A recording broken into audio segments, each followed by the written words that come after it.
pigeon racing. He was trying to visualise the scene now in a kind of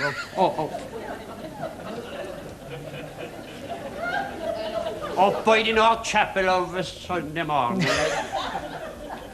And this fella, we'll call him Peter.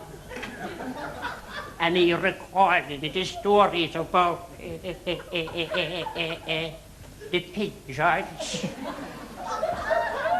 And there was two famous places like Kerryhall Rd and the Burney Lane.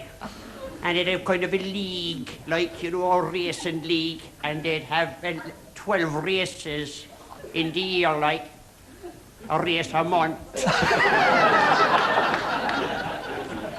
And anyway, didn't the Burney Lane win 11 races out of the 12? And the Kerryhall Rd crew got kind of anxious about that because they claimed that they're the best pigeons in the world. So they decided to have a kind of an extraordinary general meeting to find out what the Burney Lane were feeding their birds on. So with that, then they kind of nominated a delegate to go down to the Burney Lane to see what the birds were being fed on. And they gave them travelling expenses and all. He had to pass 5 pubs. So anyhow,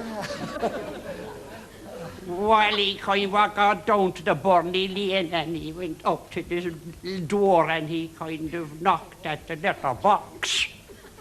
And the voice came from inside. "Who's there?" "This is Wally from the Kerryhall Rd Club." "Where do I know?"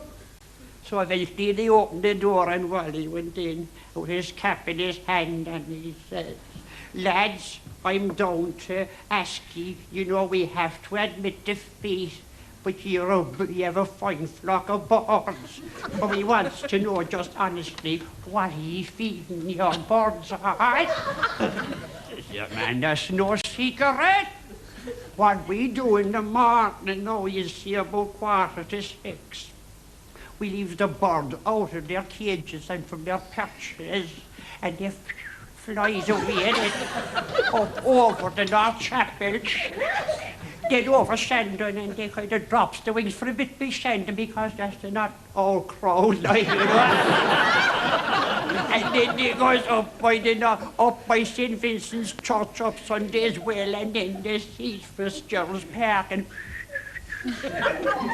they zooms into the park, they eats all the worms in the park, and then they comes back about 7:45 and they flies into the perch again, you see. And then we give them a kind of a drop of water and that's, and then the breast are bursting out. And your man says, "Oh yeah, that's right."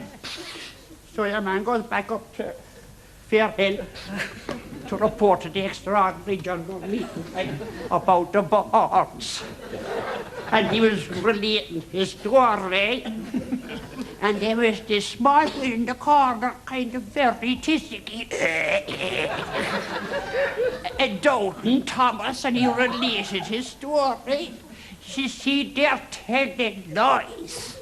She said, "They couldn't be telling. I'm telling you, they're telling lies.